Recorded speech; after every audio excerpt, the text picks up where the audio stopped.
All right, 3, 2, 1. If you're listening to this podcast today and you think you're going to learn something new, you're probably not going to learn anything new, huh? All right. This episode of the Young People Nowadays podcast is really just about me and my friends talking about sports. My name is Nigel. This is Kang. And this is Jesh. Hey, say hi lah, guys. Hey, what's up? Hi guys.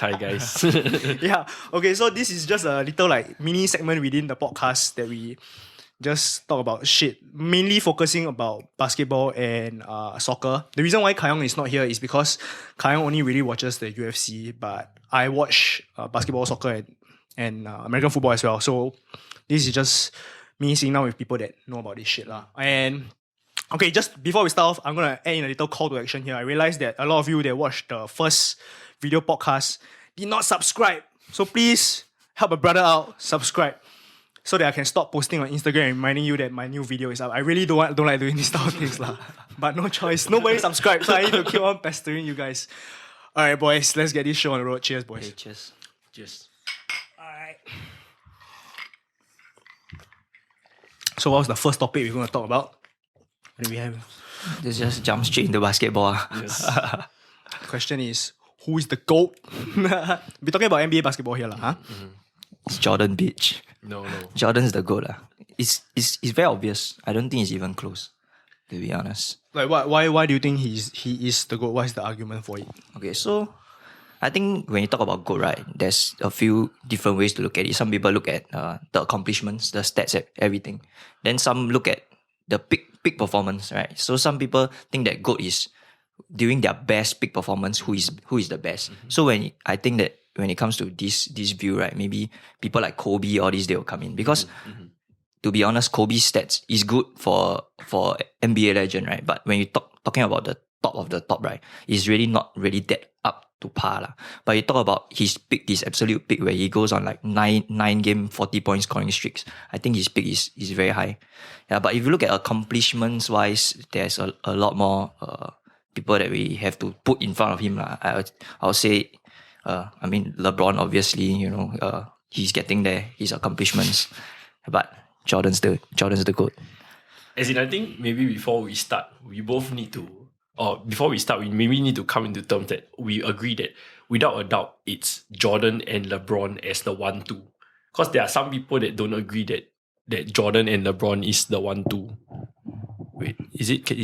It's okay, yeah, you just need to be a little bit closer. Yes, You're good, bro. So it's like, we must first agree that LeBron and Jordan is the 1-2. There are some people that throw in Kareem inside and stuff like that. But we must first come to the consensus. Is it a LeBron Jordan? I don't even think LeBron has secured his spot as number 2 yet. Like, I think he hasn't secured, but he has an argument for number 2.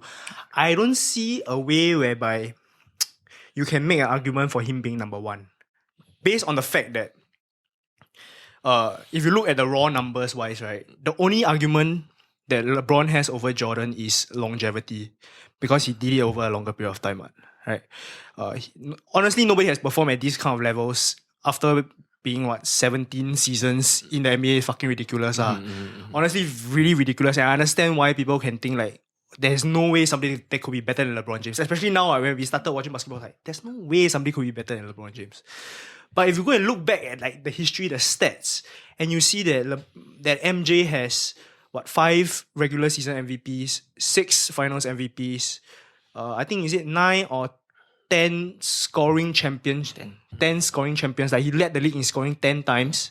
Fucking ridiculous, man. Nobody is going to do this shit. Like even James Harden now has only led the league in like 3 seasons in a row. Yeah. It's a tough one, but I totally understand why people would think LeBron is a good. But I mean, if you look at all the other stats other than points, MVPs and like championships or stuff like that, if you see rebounds, assists, all of them, steals are all led by when you compare the two of them, LeBron is leading in those aspects. When you look at like the rebounds and assists, I understand that too. As in, LeBron just makes everyone better. Everyone around him is just better when LeBron is playing. Yeah, but I feel that a lot of the points, right, like it's all about your stats is basically based on your position, right? Like you're asked to rebound, you're asked to assist. So Jordan is not asked to do that. He's asked to score, right? Because his job is a scorer. But LeBron is more of a facilitator. So it's natural that his rebounds and his assists is higher, right? When you look at Jordan, right? I think there was a point where 11 games, right, he was asked to play point guard, right? He got 10 triple doubles out of the 11 game when he was the point guard, right? And 9 of them actually is quite surprising. But Jordan, before Russell Westbrook, right, Jordan held the longest triple double streak for 9 games. He went back to back for 9 times. He scored a triple double. Yeah, and for 1 game he didn't. I think he was maybe 1 rebound or 1 assist away from a triple double. And then for the 11th game, he did it again. So I feel that it's more about what he was asked to do. And when he was asked to do that, he did it.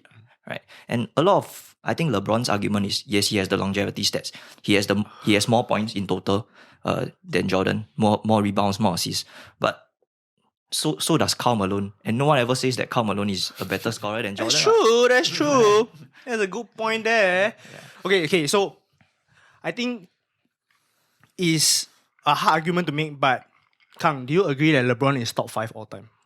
Yeah, I think it's hard to not put him in top 5, but there's a few arguments lah. I would say, okay, let's say if we talk about top 5, right? What are the 5 players that we let's may go put? through them, okay? Let's go through them. So we definitely have MJ in your top 5. If you don't have MJ in your top 5, stop listening to this right now. Get off. We don't want you to listen to this. Means you haven't watched the NBA. Yeah, get the fuck out of here. Okay? We have for me, I have Kareem in the top 5. You have to have a big man, right? Kareem is the one big man you have in the top 5. So that's 2. 3, I think we can all agree LeBron, top 5. That 4 and 5 is where it gets a bit dicey. Yeah, it really does. Because let's name the notable people to have in the top 5. We have Kobe, we have Magic, we have Larry Legend. We have Shaq. You can make an argument. Who else are we missing out on? I think if in terms of accomplishments, right, you cannot leave out people like Bill Russell. Yeah, Bill. Oh yes, you got Bill. Let's just throw in Wilt for just for notable mention, but he's not gonna make a top 5 lah. Timmy. Timmy D. Best power forward of all time. Yeah, by far. Who else? We're missing out on shit now, people. Shit. It's hard. It's hard. Yeah, so we got 7 names down fighting for 2 positions. For me personally, top 5 all time, I have to put in Magic. Yeah. If you can put in LeBron, I think Magic is like just a little bit lower in terms of. I think there are games where you would take Magic over LeBron also, I guess. Yeah. I mean, but we're not talking about games now, right? We're just talking about the 5. Best 5. If you were a GM, right, and you were starting off a team, and you could have this one player for the next 15 years, in their prime. and it gives you the best shot of winning a championship, Magic is in the top 5. Yeah. Right. But I think to me that may be a different argument also. Because in my mind it's very clear that Jordan is way better than LeBron. But there is an argument that if I want to start a team today, right, I may take LeBron. Because LeBron gives me more, right, for a lower level team. Yeah, if he can do more with less. Yeah, Correct. So if let's say NBA is we have a cap on the pay, right? So if let's say one player gets paid more, I cannot afford as good pieces. So if I were to have LeBron, it actually covers up a lot of the things. Scoring, he does his part. Rebounds, assists, he does his part for everything. So there may be an argument that I would take LeBron if I were to start a team today. But if you ask me who is the greatest of all time, it's still Jordan. Yeah. I don't think you can go 4 and 10 in the NBA finals. Or is it 4 and 9? 4 and 9, I think, in the NBA finals, and be called the GOAT when somebody went 6 and 6 for 6. Do you know what I mean? Yes. Do you understand? We're not talking about top 3. Yeah, top 3 for sure. But if you're talking about that one guy to do it better than the rest of human history, of mankind, man, the levels there's a different standard you have to hold somebody to lah. Yeah. Okay, anyway, going back to your question, right? Because you were saying that the top 5. For me, it's Kobe and Magic. That's the final spot, right? Yeah, that's the final spot. I can kind of agree with you on that also. So it's Kareem, MJ, LeBron, Kobe, and Magic. How crazy is it that out of these 5 names that we listed, right, only one guy didn't play for Lakers, and that's MJ. Everybody else played for Lakers. Yeah, Magic, Lakers, Kobe, Lakers, Kareem, Lakers. What's the last guy? Shit, LeBron, Lakers. Dude, what the fuck? Yeah. What we do without Lakers, man? True. Maybe Phoenix Suns will have the top 5 players all time without. That's why all these small market teams like my OKC will never get there. Get where they want Jesh to is go. an avid OKC fan. He wanted to wear his Steven Adams jersey down today, but he didn't want to have all that smoke. Die hard. I almost cheered when Kevin Durant left. True. What if they kept the three together? Wow. Okay, Closer, Jesh. sorry. One of the people that I feel is the most underrated, right, players of all time is Serge Ibaka. Of all time? Okay, Tough argument. okay. I don't want to say of all time. Okay, I take that back. But it's more because I didn't really watch like the old NBA. But in like the modern day NBA, I feel like people keep discounting what value that Serge Ibaka brings.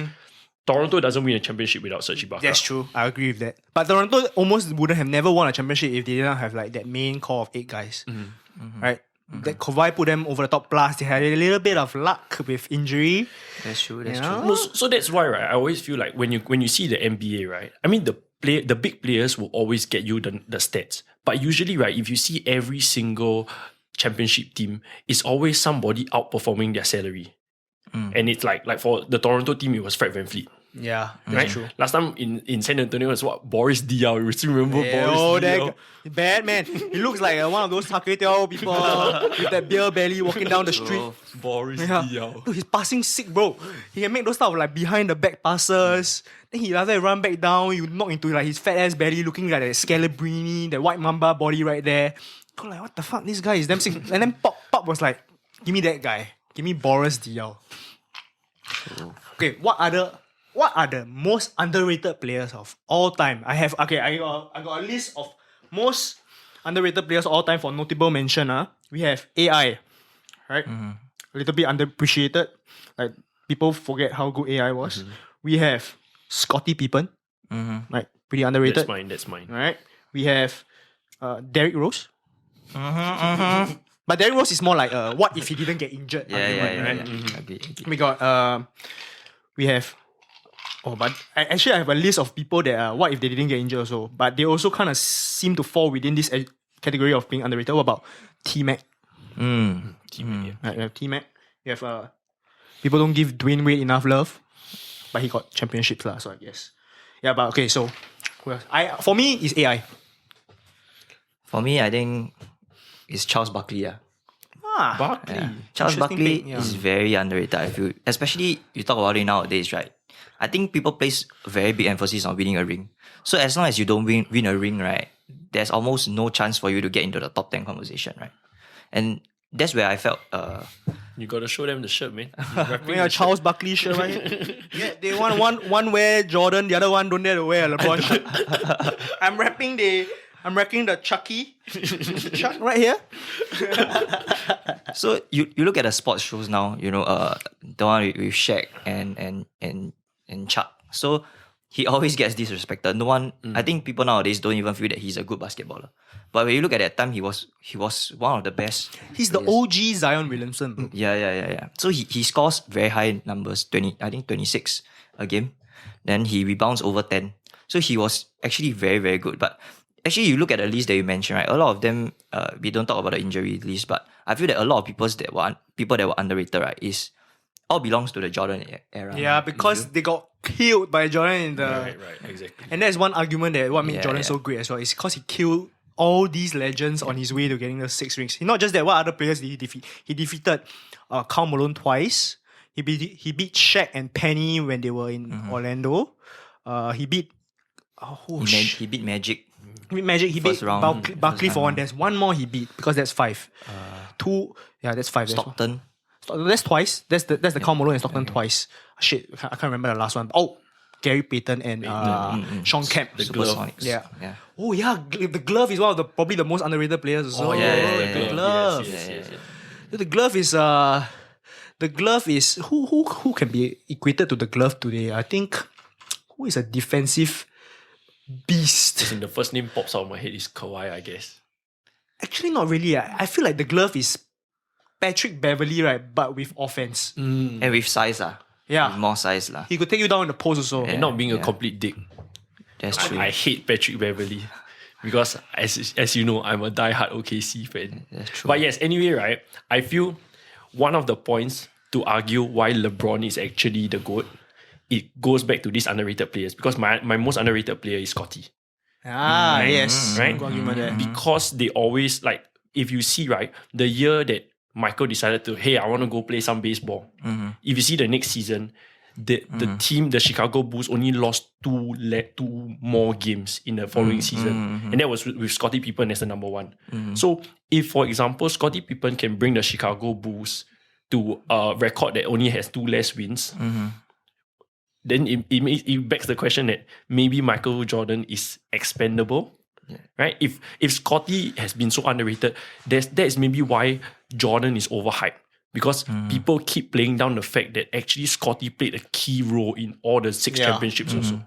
I think what the Jordan documentary on Netflix was saying that on that year that Jordan retired, went to play baseball, Scottie was on his way to have an MVP season. I think it was second. Yeah, he was second in the MVP race. Yeah. So if Jordan wasn't there, maybe the next season he got MVP. Yeah, but I feel that this argument, right, I think this is a very popular argument for LeBron fans, right? You take away Jordan from the team and you take away LeBron from the team, right? But I think people always forget that when when Jordan retired to play baseball, right, who did they add to that team? Right, after that, they had people like, I think Tony Kukoc went in, right? And all these are very good players. Steve Kerr also went in, right? So they signed actually a few, I think 3 very key pieces for the next 3 that helped them win the next 3 championships. And even with addition of those 3 pieces, right, they still lost. They still won less than when Jordan was there. And you must know that for Jordan, right, that era they went back to back to back. So you all believe in like there's a fatigue when you keep winning, right? It gets harder and harder and harder. So even after winning 3, right, and of course I don't know how much emphasis we should place on regular season games lah, because I feel that a lot of these arguments they actually change over time. People used to care about regular season wins, but slowly people start doing load management. So regular season slowly didn't mean as much, right? But at that point in time, I feel that people actually do care about how many games you win during the regular season, right? Yeah, and even with all these new good players, I would say key pieces, they still won less, and I think at the end of the day, they didn't manage to win the championship. Although it was maybe a bogus call away. I think they were in the conference finals, a bogus call away from making it to the finals. But the fact is, they still couldn't push him over the top, lah. Yeah. What if Chris Paul went to the Lakers back in 2009? Y'all remember this? Okay, so let me give a little bit of a backstory before we jump into this hypothetical scenario. So Chris Paul was on his way to the Lakers, and they made a big ass trade because Chris Paul wanted to opt out of back then what was New Orleans Hornets, right?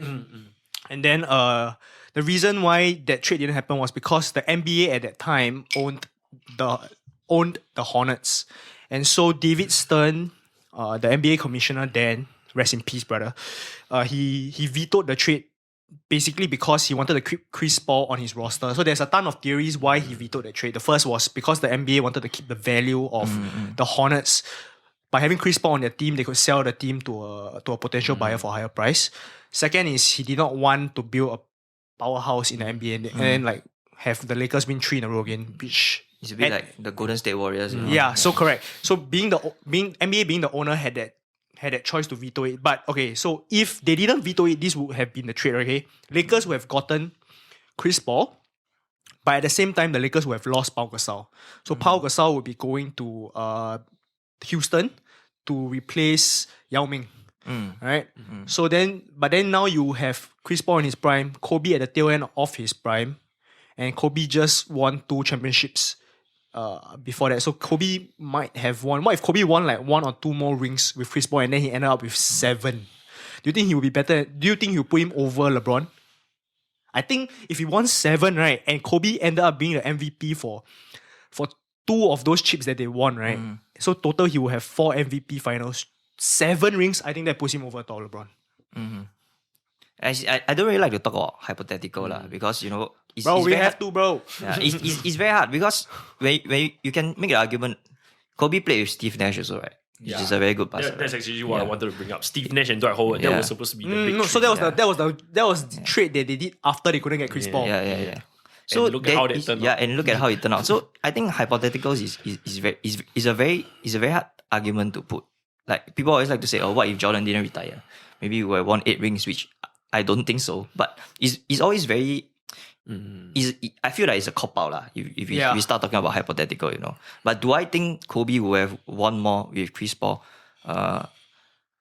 If the chemistry worked out, because Chris Paul strong-headed, Kobe strong-headed. But at that point in time, of course, Kobe's name is a lot stronger than Chris Paul. So Chris Paul probably would have let Kobe be the leader, right?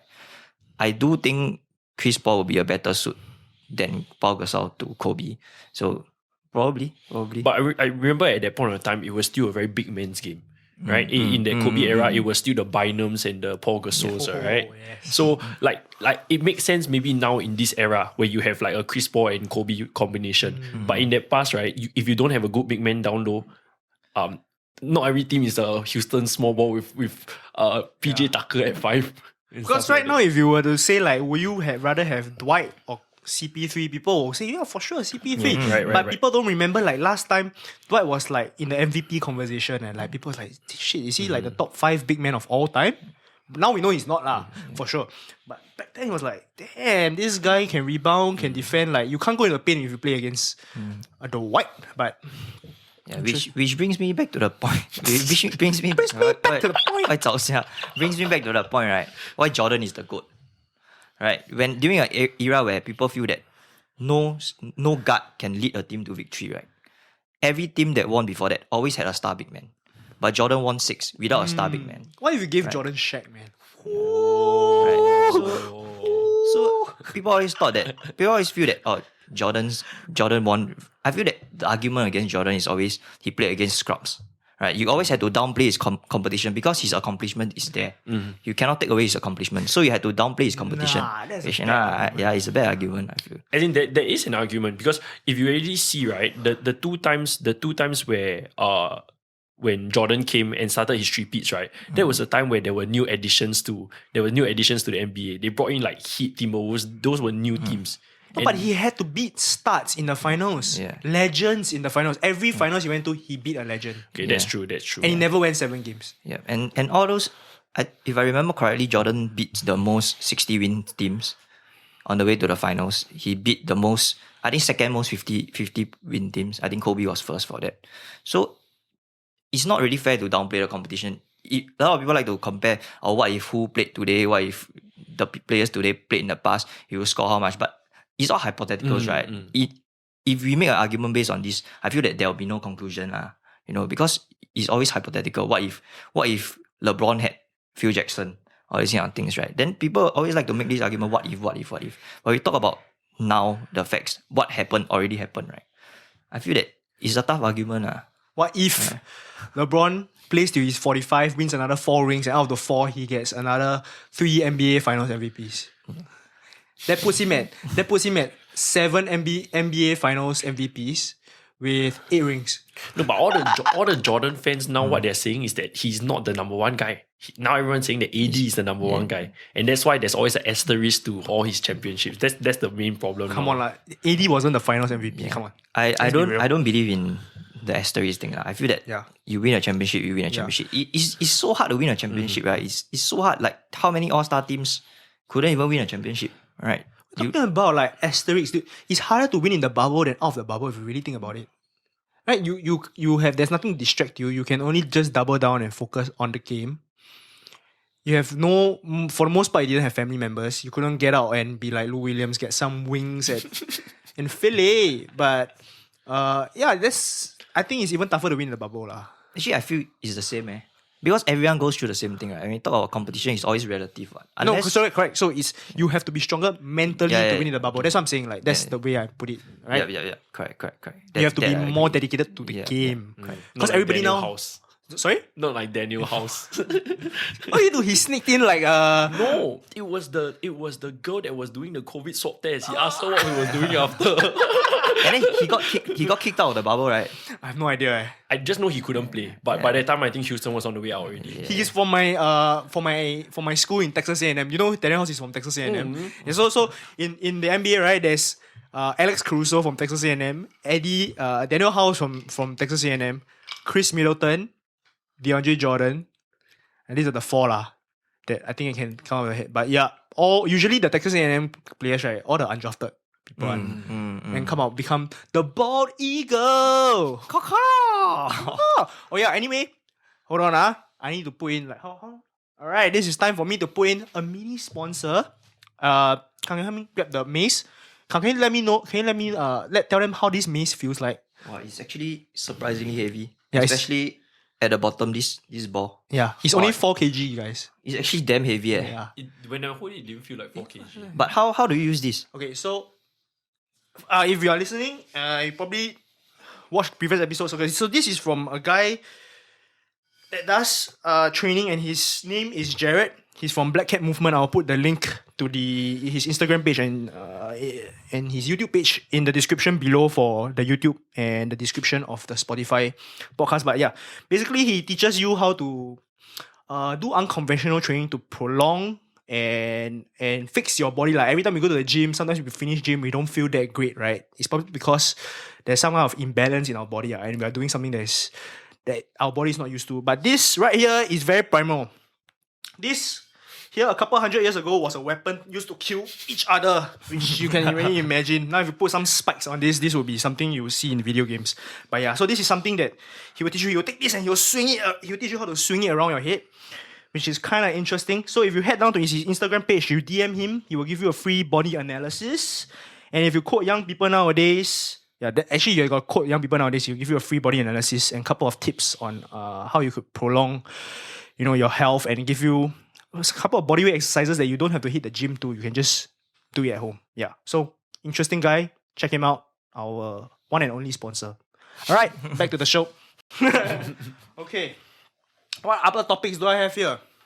Oh, let's jump into football, bros. So since that this is the first episode, right, we need to let people know like where we stand on certain topics. And the very big topic in football is, who would you rather have, Messi or Ronaldo? Oh, so it's a bit like another GOAT debate, right? But who would you rather have? I think they are like, you can't really put one on top of the other. It's just like, who would you rather have? Oh no! Oh no! Kang is a guy. He's 1 and 2. He's a guy that ranks everything. I don't believe in. I mean, sports is all about competition, right? I don't believe having like, oh, you can't pick one over the other. It's always Messi to me, right? When you look at a guy that can score, he scores more goals than Cristiano Ronaldo, right? He's more efficient. He's a better dead ball specialist. He scores more free kicks at a higher rate. He assists. He has most assists in I think a few times in the whole Europe, right? So when you have a guy that can score more at a more efficient rate, better at scoring. Okay, I won't say better at scoring in a more variety of ways. I think Cristiano Ronaldo has that, but he's better at creating, right? How do you put someone like Cristiano Ronaldo over Messi? Yeah. Josh, who do you have? You have Messi over Ronaldo as well. As in, I'm a United fan, but I have to admit that it's Messi also. Ooh, I think now I gotta play a little bit of devil's advocate here. But what I would say, and that's coming from a friend that is an avid Barcelona fan, he says that Barcelona can only improve if Messi leaves. Because the whole team is just built around Messi. I think we can all agree on that. Like, honestly, Barcelona kind of stupid to not sell Messi. He has already given you the best years of his life, right? Why can't you just let him leave and do what he wants to do? Right? He gave you like what, 16, 17 years of his best life. He's 33, 34 now. If he went to Man City, generally made a run for the Champions League, which I think that's what Man City wants to do. A lot more interesting for us people watching the Premier League lah. No, I can't wait for like a Lee Cattermole kind of player to just chop his legs. That's the argument. Like, can Messi correct. can Messi do it in a physical league like the Premier League? Cold Tuesday night in Stoke. But I feel that this argument, right, is, I mean, Messi has beaten the best Premier League teams in Champions League, right? They beat United a few times also, right? So if they can do it in Champions League, why can't they do it in Premier League? Oh, I think if you can do it once or twice a year, that is very different from doing it 37 times. Week in, week out. It's very different, right? Because he can prep for one or two times like a year, no problem. But if you were to go up against, and it's different, Man U players, they kind of give him space, or when he play against English players, because they know he's Messi, and they know they have a shot maybe of slowing him down. If you are like it's what Jess said, a Stoke City player that know like they got no shot at guarding Messi, I'm just gonna take his fucking legs. How are you gonna react to that? Yeah, as in, it's easy to say, like, for example, Messi may probably have a better shot scoring against a United because United needs to still try to attack because they have players that believe that, hey, I'm better than Messi, I can attack. Yeah. But Stoke City players, right, They know. are going to be 10 men behind the ball and anything, and they'll just kick Messi, slap his head, do anything possible. That's true. If for me, it's like if I was arguing for Ronaldo, and honestly, if I had to pick between the two, right, I pick Ronaldo. So Ronaldo is. It's like LeBron. You can give him less and he can do more with it than Messi because Ronaldo doesn't really need to have fantastic players around him to bring you to the top. He really showed that when he brought Portugal to win the Euro, right? Dude, he was surrounded by a bunch of no names and like I really don't know who the fuck are these players. But he didn't play much in the finals though. Yeah, but he coached, bro. Everything. Hey, you get it. That's what he did, But right? he got them to the finals. Yeah, He got okay, them to the okay. finals. So that's the thing that Messi has against him. He couldn't even win the Copa America. But okay, I not that I'm trying to say that second place is good, but he was second place in Copa America, second place in World Cup, and then second place in Copa America again, back to back. And the margin for winning between winning and in the World Cup finals you all watch Higuain with that. So a lot of times What happened? I can't even remember. Higuain like hit the post or something. Yeah, Like, he missed so many sitters. He was just he missed a few terrible. sitters lah. So if you put an argument where one of such moment, right, if Higuain scored that, they would have won, right? And Messi would have won a World Cup. But this slim margin, just because of one instance, you cannot put him over Cristiano Ronaldo. So is it really a fair argument though, right? Because it's very hard to reach the finals, although I don't place emphasis on reaching and not winning. But you can't take that away lah. That's what I feel. I just feel like I like Ronaldo more because I think like Ronaldo is he reached a level that is attainable for somebody that is less talented. Whereas Messi is like, he's born to play soccer, right? He's not the most jacked up. He doesn't jump the highest. Neither is he the fastest. But the ball is stuck to that fella's feet, boys, like super glue. And people that are not blessed with abundance of talent, look at Ronaldo, bro. He works his ass off. Look at his legs, my goodness. Doesn't even make any sense. So what you're saying is that just like Ronaldo makes people believe that they can be Ronaldo. Like if you really dedicate your heart and soul and maybe be blessed with talent also, like obviously he's vastly talented. But I think there's a big chunk of his performance you can attribute to just pure hard work. Right? And that is something that young kids growing up can say, okay, I probably can't be Messi, probably can't be. But maybe I can be a little bit like Ronaldo. Yeah, and I think that's a very big part of. Actually, I completely agree with that. Messi is at a point where it's unattainable. His talent is. If we talk about any other sports that you pick these two players against each other, right? Ronaldo will probably win every other sport because he's so much more athletic. When it comes to like technical skills, Messi is just so gifted, right? So every time people always ask me, because I'm always an advocate that Messi is the best player ever, right? Maybe to me it's between him and Maradona lah. Yeah, so I always advocate Messi is the best player ever. But people always ask me, why is he not your favorite player? And why do I, football players, you always want to model your game after someone, right? Why do I never ever model my game after Messi? Is because he's unattainable, right? You cannot try to be like him. Yeah. But you happy like a guy like that exists. Yeah. For you to watch, right? Nobody Yeah. has ever said in the history that I want to play like Messi. Because they know you impossible. can't. Maybe I want to try to be a real Ferdinand, Jamie Carragher. Like, and there was this funny term like Gary Neville said, nobody grows up, right, and says I want to be a right back or left back. All right back and left back, right, are failed left wingers, right wingers. You know what? Facts, right? Nobody said I want to grow up to be a Gary Neville. Nobody says that shit, bro. Everybody says I want to grow up to be who can we say? Nobody says Sterling also lah. Mo Salah. Okay, for example, for young kids, Mo Salah. I want The to guy be. just got COVID. Oh yeah, Kobe got nothing on him lah. Come on. True. Let's not go down that rabbit hole where I start saying what my thoughts on COVID. I don't know. That's after this topic, yeah. But actually, okay, soon we can jump to other topics that we can talk about, not sports really lah. Yeah, so usually the first part of it, now it's like the flip. Usually our podcast is we talk about the topics that we want to talk about. Last part we talk about UFC with Kai Ong. For sports talk, it's kind of the flip, right? We talk about sports first. After that, we talk about anything else that we think is interesting, right? So, yeah, let's jump to that. First is, what are the topics you all want to talk about? You all have anything or not? No. Oh, bro, I had the social outcast burger yesterday. Have you ever heard of this place called the Social Outcast at Shout Simpang out. Bedok? Yeah. Simpang Bedok. Simpang Bedok. Simpang Bedok is my home ground. Bro, And you've never had it? Never. Ah. Is it the one on the top? Yes. Yeah. Probably the best burger at its price point you can get in Singapore. I had it. I brought my family to try it for Nigel's recommendation. But unfortunately, right, they had this ribs thing. Yep, they don't have it now. Yeah, they don't have it now. I suggest that anyone that want to try it, right, you can wait until the ribs come out. And then the burger is fantastic also. Yeah. Not gonna lie, it's really like the best burger you can get at $15 is it will blow your fucking mind. Yeah. As in, recently I tried a burger at like Burger Labo. Have you guys been to Burger yes. Labo? I know, I heard of it. I've never- But I just didn't really. There's no way you can hate the Social Outcast burger. The juices ooze out, bro. Ooze out. And okay, so I brought Kang recently to this place called that sells barbecue food. It's called Mad Charcoal.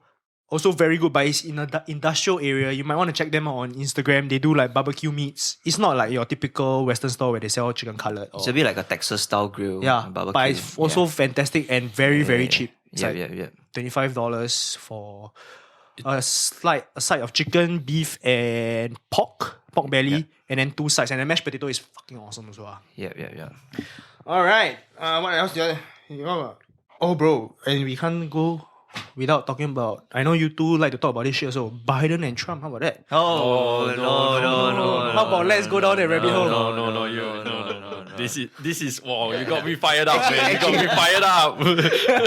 Actually, just now on the way over, me and Jesh, we were talking about like, politics is something we never ever want to talk about online, you know, because no matter which side you go, you'll never be right. There will be people that flames you, and politics is not like sports, you know. When it comes to politics, right, people judge your character based on who you vote. Like sports, to most people, is a preference, right? But for politics, people will feel that if you vote for Trump, you're a bad person. Not saying that I'm supporting Trump, but if you vote for Trump, right, you're inherently a bad person. And a lot of people even goes to the point where they say, if you vote for Trump, right, I don't want to be friends with you anymore. And I think that's the scary part about the world that we live in today. Yeah, now there is no such thing as a gray area anymore. Yeah. If you are for me or you are against me. Yeah. If you are for Trump, it means you are for this. Maybe I just want a better life for my kids. Maybe let's say there's some hillbillies, they really just want a better life. They just want to sell the corn that they make on their crops. And Jesh is a Biden supporter, by the way. No, it's totally okay to support one side. But at the same time, there are people that support one side and whatever the other side, whatever valid points the other side makes, they never acknowledge it. Yes, if you can acknowledge it and saying, hey, I'm really just picking between the two evils here. Or I'm picking the side which, both sides have valid points, but I'm picking the side which I think resonates with me more, then it's very understandable. The problem with a lot of people now online, and that's the reason why social media can be really, really fucking toxic, is it's my way or the highway, right? Yeah, exactly. And so if you are on the side of, and most of the people, if you're listening to this and you don't have any context about what media is like in the US, let me give you the down low, right? Most of us in Singapore, we support Biden because most of the media we consume is liberal media. What that means is they're all pro-Biden. They want Biden to win. So they will always paint a bad picture of Trump. So whenever you read a news source online, always try to read between the lines and say, is this really the case? Because that is what happens when we are in our family WhatsApp groups, right? And then we have always, like maybe our dad or mom or auntie sends us this very clickbaity article that Trump says, but if you really go and read into it and see what Trump said as a whole, right, actually he probably makes some sense, right? It's just that he's trying to resonate with his crowd, but he makes a little bit of sense, right? It's not as ridiculous as it actually sounds, right? And I think it's generally good as a society as a whole. Now, if you do not do that, people are always either left or right, but actually, in actual fact, people like us, we all know we are not left or right. We are middle. Correct. I think most people are in the middle. Yeah, most people are in the middle. But I feel that social media actually also it actually skews things very hard because it's like an echo chamber. If you pick one side or you read out on one side, and then due to the algorithms or these kind of things, right? You always face more articles siding one side, and it just goes to it's a downward spiral. It's your own silo that you just further into. Now everyone's truth is whatever they make it out to be. Like you can believe in whatever truth you create yourself. My dad was telling me that that's the problem with a lot of people that are too pro-Trump or anti-Trump. They cherry pick the things they want to listen to, and then they throw out the things that is against it. So, and the funny thing about a lot of these people, like when they post on social media, right? They often do not have anybody else that sits down and tells them, "Hey, bro, you need to reconsider what you said here because there are other things you have not taken into account, right?" And if people can actually just sit down and have a genuine conversation, then we cannot have two candidates that are 70 over years old still fucking running for the presidency, where what we really want is somebody charismatic, young, vibrant, that is able to do probably the hardest job on this planet Earth, which nobody will be able to do. That's the thing. There's too many things for one guy to do, but we do not want to have a 70-year-old grandfather doing it lah. Remember the first podcast you did, I sent you a text, right? I said that actually I would like love to see like someone that is a pro-Trump supporter and coming on the podcast and explaining to us why he feels that Trump is the way to go, right? Because we always are stuck in this idea that Democrats, blue, we will always choose blue over red, right? But then being able to sit down and have a conversation by hearing the other side is what is lacking in our society these days. I actually was in the US for the exchange, right? And then some of my black friends, believe it or not, actually some of them, surprisingly, they gave me some reasons why black people voted for Trump and not for Hillary. So one of the reasons was actually, Barack Obama didn't do much for the black community, right? If you think about it objectively, he really didn't. He was handed a bad deck of cards. The economy was bad, so he tried to revive that. But he did most for the LGBT community. And my reasons behind it was, my black friends said was, when he was running his campaigns, the LGBT community gave Barack Obama a lot of money. So when he was elected into office, he had that. He had to push their agenda because they were the major donors of his campaign. And he didn't do much for the black community. So at that point in time, a lot of black voters kind of lost confidence, like, okay, he's a black president, the first black president. But for them, it wasn't enough. You feel like a bit of a sellout lah. Yeah, they needed, he needs to do more, right? And then, so they voted against the Democratic Party. So that is one reason why you have to try to understand why people vote for Trump. People don't vote for Trump because they think what he says is correct. Right? They just think that they're picking between the lesser of the two evils here. And I think people always chalk it up to Americans that vote for Trump are dumb. Like how can so many people be so dumb to vote for Trump, right? But actually, I feel that if you think about it logically, right, there's no way almost half the population is dumb, right? Yeah. There must be a reason. And just because you don't see it on social media, because like I say, right, social media, even let's say we put it in Singapore's context, right? During the Singapore's general election, right, it was, I feel that at one point of time, right, every time you go online, it's always pushing the Workers' Party's agenda, the opposition's agenda, right? And no one, despite a majority of people still supporting PAP, right? No one dared to speak up because there's a lot of people where they are not diverse in their views. For them, it's only black or white, right? So when people speak up against PAP, I think throughout during the general election, I only saw one person speaking up for the PAP, and that person actually received a lot of flack for it, right? Yeah, but the people, I feel that people are just not accepting.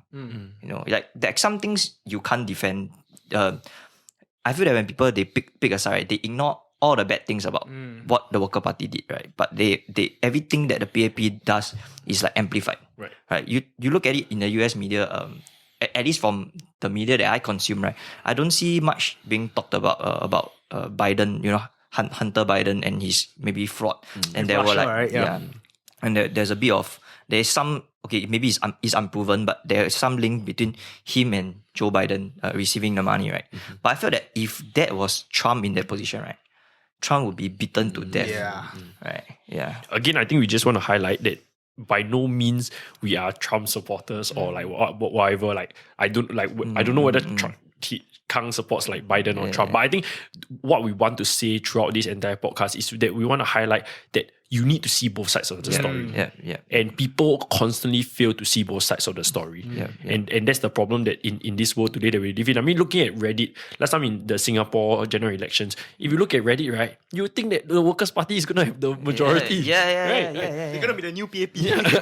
I think even this election, it also looks something like that, right? And when people started voting, right, they vote based on their emotions, which I felt was very dangerous and not very responsible thing to do lah. Because yes, I may feel that I like this Worker Party candidate more, but when we're talking about policies, Singapore policies, right?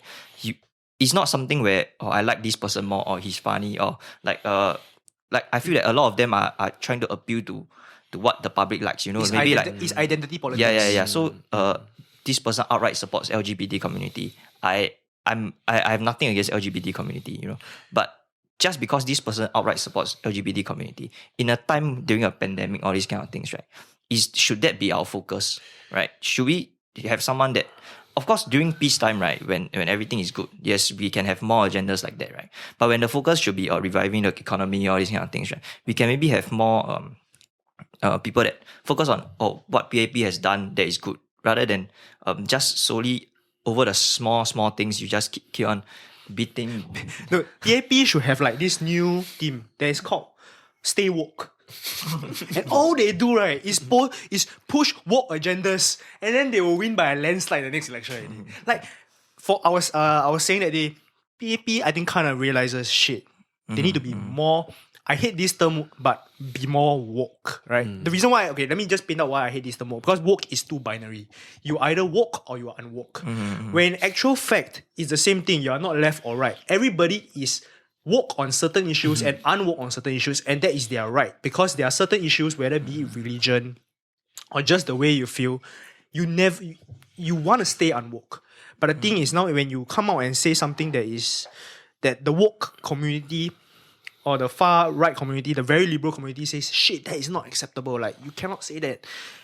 So would you rather just us keep quiet and not say shit? Or would you want to have a genuine conversation, which is needed, right? There's no conversations going on about, okay, why do you think we need to treat such and such people better? Or why do you think maybe you think PAP is not treating the poor right? Like, we need to have these conversations rather than just, we see, like, there was this picture of the Workers' Party that time, like, the Workers' Party was talking to this lady in a wheelchair. And then they saw the PAP was standing at the corner. You see, Workers' Party don't care about the person in the picture. But actually, if you go and see further, right, actually the first is... They were there first. Yeah, they were talking to the person already. Then after that, they stood aside so that the Workers' Party people can go and talk to them. Correct. So it's like, guys, this is the bane about social media. You can push whatever agenda you want. And we forego all conversations like this. Right? This is why I think a podcast is very important. Even if you don't do a podcast, sitting down at a coffee shop, sitting down at a bar and having a conversation like that is so important, because if you don't, you would think the world is fucking going to explode and burst into flames. Yeah. Actually, one more thing about, when Kang just now was talking about, like, and you also highlighted in terms of like identity politics, right? So that means, I mean, no need to hide it. The main person that everyone's talking about is James Lim, right? Yeah. So, but the thing is, right, why I felt that identity politics is still okay in this current political situation in Singapore, is because there was no way the PAP is going to lose the supermajority, right? There was nothing the Workers' Party was there was no way the Workers' Party can win enough to affect any policy. So essentially, Lee Hsien Loong is going to pass whatever he wants to pass. Everyone in the PAP is going to agree with him. The Workers' Party is not going to have a say or whatever. But the main reason why I feel like identity politics is still okay for now in this election is because people just wanted more opposing representation in the parliament. Like, they know that they can't change anything. But at least there's some additional checks and balances that we have in whenever we are talking, like James, the Raisa, they are down there to challenge the PAP in a certain way. So I feel like this is dangerous in like maybe let's say a US where like, I mean in Georgia now or Nevada where the difference is what 11,000 votes is so tight. But in Singapore where the PAP was going to win either way, I feel like having people that represent who you are in the parliament, I think it's fine. But okay, I think to this point, right?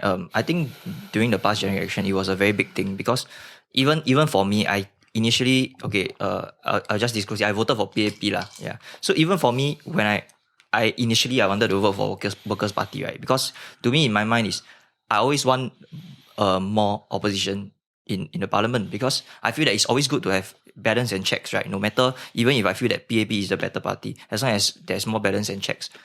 It's always good. But it came to a point where I felt that I was a bit scared that PAP might actually lose, because everyone was pushing the same agenda. It's because you were living in this social media chamber that felt like, fuck, Workers Party is going to win everything. But everyone, it's always, people always say that, oh, just vote for PAP, just vote for Workers Party because PAP is going to win either way. But after I went back and I thought about it, right, I felt that, was it really the responsible thing to do, right? If everyone voted, we don't talk about emotions, we don't talk about who we like more, okay, James is very charismatic, right? But if we put all of these aside, we talk about why we feel that which candidate is better. I'm not a very a big politics guy, so I cannot say that I'm very well educated on this, so I don't want to give too much opinions. But my personal feeling is that if everyone voted based on how we feel this guy is capable to lead our country and not because this guy is charismatic because he speaks very well. Some people cannot speak very well, but when it comes to policy making, all this, they are better for the country, right? And Heng Swee Keat. Heng Swee Keat is one of the very, very big. He's a very polarizing figure. But I feel that a lot of my friends, when I ask, so why do you vote for this person or that person, right? They cannot give me a solid background on why, I feel that this person is better, or he has better academic backgrounds, or he's more proven, or this kind of thing. Like a lot of people that voted for Nicosia, I'm not saying she's a bad candidate, but against Heng Swee Keat, come on, right? Do you know I don't know whether I told you this before, but so if we just focus a little bit more on Nicosia's campaign, right? I feel her biggest downfall was announcing that she was running in Marine Parade 2 days before, or 1 day or 2 days before nomination day. And so when she announced it, right, PAP had time to reshuffle their deck and then put Heng Swee Keat in East Coast. East Coast to have the East Coast plan. So in East Coast, if she just kept her mouth shut and nomination day she went down to East Coast and then PAP put like a weaker candidate, so Nicosia honestly would have been in parliament by now. And I think most Singaporeans will agree, no matter which side you're on, you want people like Nicosia on the opposition in the party, right? Like you want opposition that is capable and able to present two sides of the coin to PAP, such as this, I know there'll be people that hate this, but James, like, you can't deny James seems like a smart guy. Come on. If you don't think James is smart, right? Or rather, he portrays himself as being smart. Also, stop listening to this fucking podcast. Okay. So people like Nicole, she looks like a person that should be in parliament and her story is quite compelling. So that was just the one mistake that I felt like, come on, man, you know how to play the politics game. Don't go and announce where you're going to run. Yeah, but I feel that it shouldn't be at the expense of someone like Heng Swee Keat, Correct. No, that's what I'm saying. Like, why can't we have both of them in parliament? And that's the problem, right? And that's the problem with the system that the PAP created.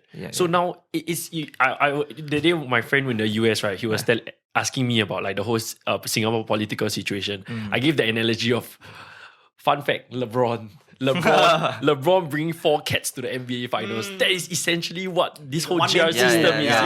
Do you know the other 4 guys with Taman? Do you know the other 4 guys with Heng Swee Keat? But they do that because in that way they can bring any 4 cats that they want up. So it's whether you trust the judgment of Taman, of any of these strong positions in the GRCs, right? Whether they are able to judge and say, okay, this is a guy that I think should be a person in the parliament, right?